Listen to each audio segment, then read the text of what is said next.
Katika kuhakikisha tunatekeleza maelekezo ya Tume ya Haki Jinai, ikiwemo kupunguza mrundikano wa mahabusu magerezani na kuharakisha upelelezi wa kesi pamoja na kuhakikisha watuhumiwa wanafikishwa mahakamani kwa wakati, kwa kushirikiana na wadau mbalimbali wa haki jinai. Kwa kipindi cha mwaka 2025, jumla ya kesi zote zilizofikishwa mahakamani zilikuwa ni kesi 10,626, ambapo kesi 3,071 zilipata mafanikio mahakamani kwa washtakiwa kukutwa na hatia na kuhukumiwa vifungo mbalimbali, ikiwemo vifungo vya maisha jela, miaka 30 jela, na wengine vifungo vya nje ili kutumikia adhabu zao. Vile kesi 5,503 hizi bado zipo mahakamani, zinaendelea kusikilizwa na zikiwa katika hatua mbalimbali za mashtaka. Kwa kipindi cha mwaka 2025, Jeshi la Polisi mkoa wa Mbeya limefanikiwa kwa kiwango kikubwa sana au kwa kiasi kikubwa sana kuwajengea uwezo watendaji wa nyanja mbalimbali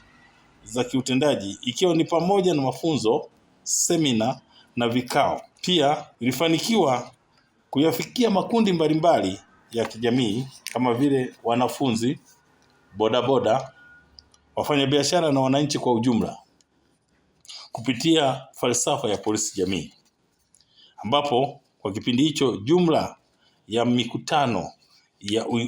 uelimishaji jamii iliyofanyika ilikuwa ni mikutano 3,804,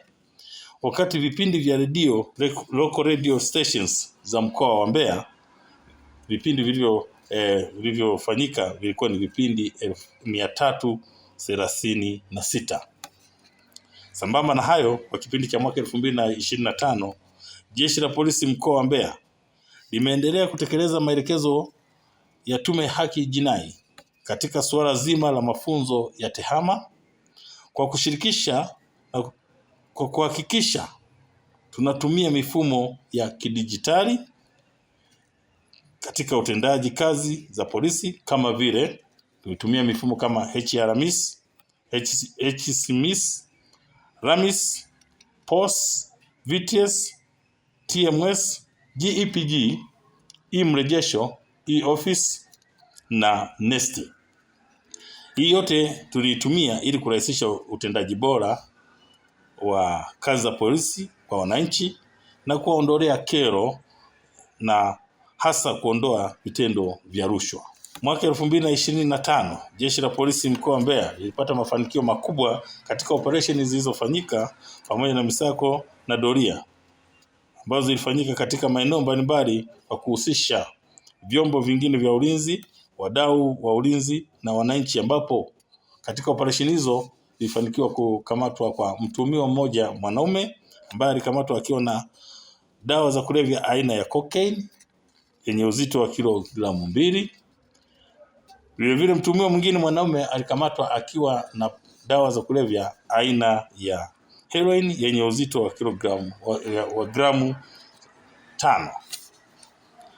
Watuhumiwa 329 hawa walikamatwa katika maeneo mbalimbali wakiwa na dawa za kulevya aina ya bangi yenye uzito wa kilogramu 3,226 na gramu 769 na miche 22 ya bangi. Kati ya watuhumiwa waliokamatwa, wanaume ni 307 na wanawake ni 22. Vile jumla ya watuhumiwa 227, kati yao wanaume 119 na wanawake 108 hao walikamatwa katika maeneo tofauti wakiwa na pombe haramu ya moshi, yani gongo, yenye ujazo wa lita 938 na mililita 755. Mafanikio mengine ni pamoja na madini aina ya dhahabu yenye uzito wa gramu 752.12 yenye thamani ya shilingi milioni 203,072,000. Haya yalikamatwa, na katika kukamatwa watuhumiwa wawili walikamatwa na wakiwa wanasafirisha madini haya bila kibali